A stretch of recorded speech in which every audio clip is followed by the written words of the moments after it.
7.5 horse power पर्यंतचं जे जुनं bill आहे 48,000 कोटी रुपयाचं जुनं बिल वसूल करायचं आहे. ते 48,000 कोटी रुपयाचं जुनं बिल आम्ही माफ करणार आहोत. शेतकऱ्यांची 48,000 कोटींची जुनी वीज बिलं माफ करणार. मुख्यमंत्री फडणवीसांची मोठी घोषणा. शेतकऱ्यांना दिलासा. एसटीच्या 10% हंगामी भाडेवाढीला 31 जुलैपर्यंत मुदतवाढ. वाढत्या डिझेल किमतीमुळे एसटी महामंडळाचा निर्णय. सर्वसामान्यांना मोठा फटका. गोरेगावमध्ये भेसळयुक्त दुधाच्या अड्ड्यावर गुन्हे शाखा आणि एफडीएचा छापा. 224 बनावट दूध पिशव्यांसह 558 लिटर दूध जप्त. दोघांना अटक. तर अकोल्यातील प्रसिद्ध गणेश स्वीट मार्टवर सुद्धा एफडीएची मोठी कारवाई. चंद्रपुरात महसूल विभागाच्या मंजुरीनंतर पोलिसांची धडक कारवाई. भाजप नेता अजय सरकार याला 3 महिन्यांसाठी जिल्ह्यातून केलं हद्दपार. विनायक राऊत आणि त्यांच्या कुटुंबियांचा अटकपूर्व जामीन अर्ज कोर्टानं फेटाळला. ठाणे पोलिसांकडून कारवाईची शक्यता. 22 जुलैला अजितदादा पवार यांची जयंती अधिकृतपणे साजरी होणार. शासकीय कार्यक्रमांच्या यादीत समावेश. राज्य शासनाचा महत्त्वपूर्ण निर्णय. भावली पर्यटक मारहाण प्रकरणामधील आरोपींची पोलिसांनी काढली धिंड. आरोपींना 3 दिवसांची पोलीस कोठडी. तर रॉडनं हल्ला करणारा फरार आरोपी आकाश भोईरवरही आधीही खुन्नाचा गुन्हा. आणि संत ज्ञानोबांच्या पादुकांच्या नीरा स्नान सोहळा संपन्न. पादुका स्नान सोहळा पाहण्यासाठी वारकऱ्यांची मांदियाळी. ब्रेकनंतर बातमी आहे बीडमधली. गेल्या पंधरवड्यापासून दडी मारलेल्या पावसानं आज बीडच्या केज आणि अंबाजोगाई तालुक्यात दमदार आगमन केलेलं आहे. या पावसामुळे परिसरातील शेतकऱ्यांना मोठा दिलासा मिळालाय. खरीप पिकांना जीवदान मिळालंय. केज शहर आणि तालुक्यात तब्बल 2 तास पाऊस बरसला. त्यामुळे शेतात आणि रस्त्यावर पाणीच पाणी झालं. गेल्या 15 दिवसांपासून कडक ऊन आणि पावसाअभावी शेतकरी चिंतेत होते. पण आज झालेल्या या दमदार पावसामुळे शेतातील पिकं हिरवीगार होणार आहेत.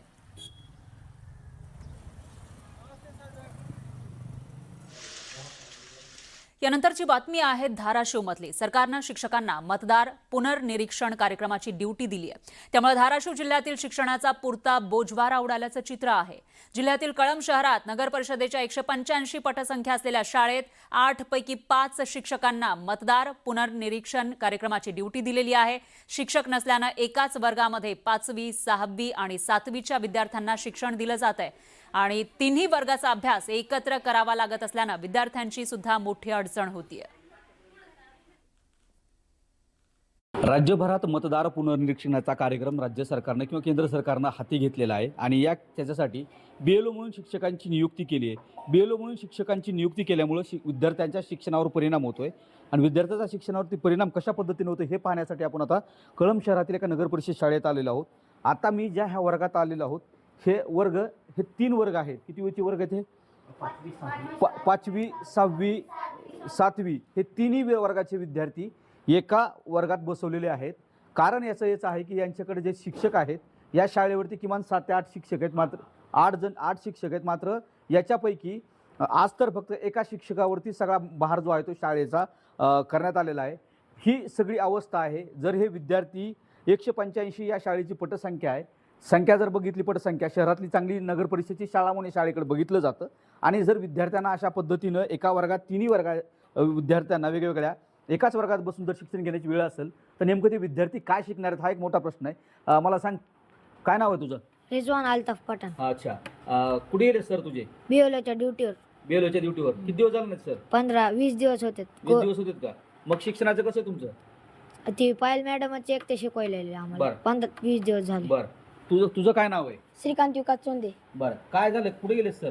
बीओलोच्या कामाला. माझे तुम्ही एकत्र बसत कितीची वर्ग विद्यार्थी? 5वी, 6वी, 7वी. 5वी, 6वी, 7वी. आणि शिक्षण होतं का तुमचं? मग असं मॅडम शिकवतात सगळ्या विषयाचं. सगळ्याच विषयाचं एकत्रित अभ्यास होतोय का? नाही होत. मग बर, तुझं नाव सांग मला.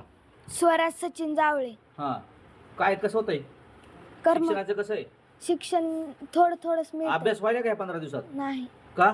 कारण आता सर पण नाही तर आणि पायल मॅडमच एकट्या घेतात आणि सगळे म्हणल्यावर तर लयच कमी होतंय. बर, बघितलं की ह्या विद्यार्थ्यांचे बोल आहेत, ह्यांच्या विद्यार्थ्याचं म्हणणं काय, आपल्यासोबत शिक्षक आहेत. सर, काय सगळं कसं शिकवतं विद्यार्थ्यांना? सर, मी जे प्रदीप नारायण या ठिकाणी प्राथमिक पदवीधर म्हणून काम करतो.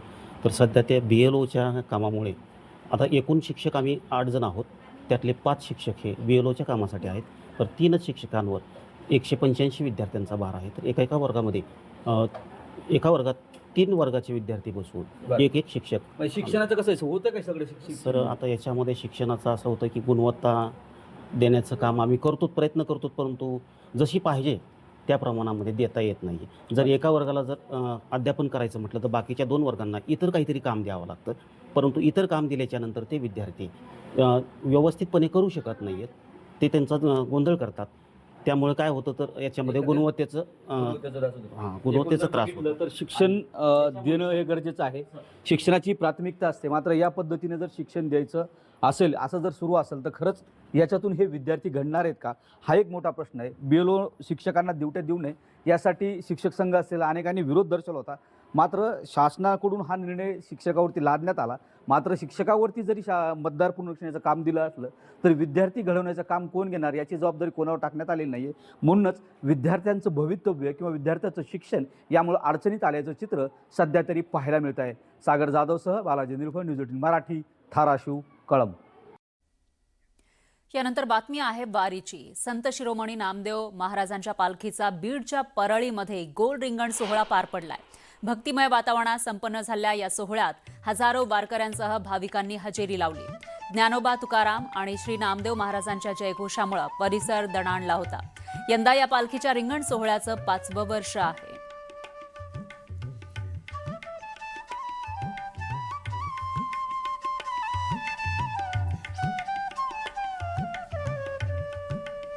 यानंतर बातमी नवी दिल्लीतून आहे. उपमुख्यमंत्री एकनाथ शिंदेंनी केंद्रीय गृहमंत्री अमित शहांची 6 फुटीर खासदारांच्या सोबत भेट घेतली. तब्बल 1-1.5 तास झालेल्या या बैठकीनंतर केंद्रात शिवसेनेला मंत्रिपद मिळणार असल्याच्या चर्चांना उधाण आलंय. 6 खासदारांपैकी 2 खासदारांना केंद्रात बढती मिळणार असल्याची माहिती वरिष्ठ सूत्रांनी दिली आहे. एकनाथ शिंदेंनी यावर बोलणं टाळलं असलं तरी ठाकरेंच्या शिवसेनेनं त्यांच्यावर टीकेचे बाण सोडले. त्यामुळे आता नेमकं शिवसेनेच्या पदरात काय पडणार आहे हे येणारा काळच ठरवेल.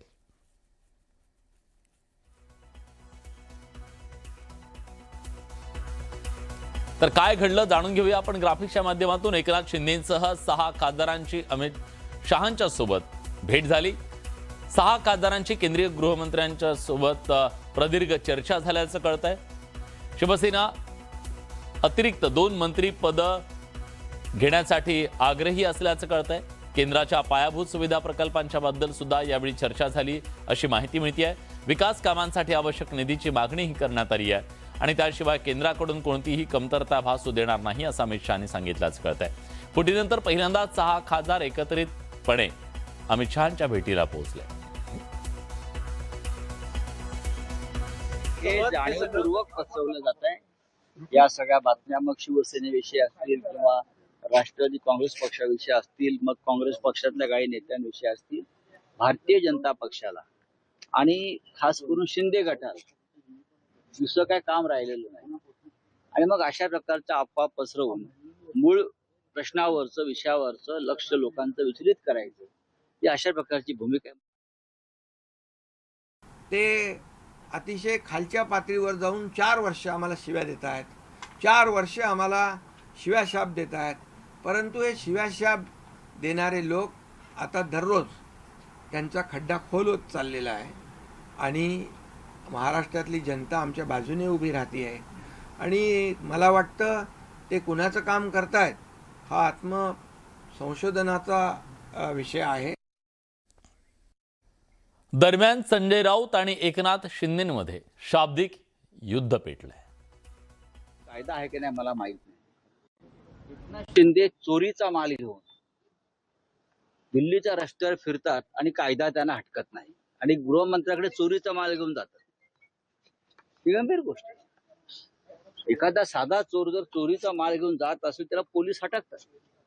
एकनाथ शिंदे मुंबईतून चोरीचं गाठोडं घेऊन दिल्लीला उतरले आणि ते चोरीचं गाठोडं घेऊन देशाच्या गृहमंत्र्याकडे गेले आणि दाखवला हा माझा चोरीचा माल आहे, आता याला सोन्याचा मुलामा द्या.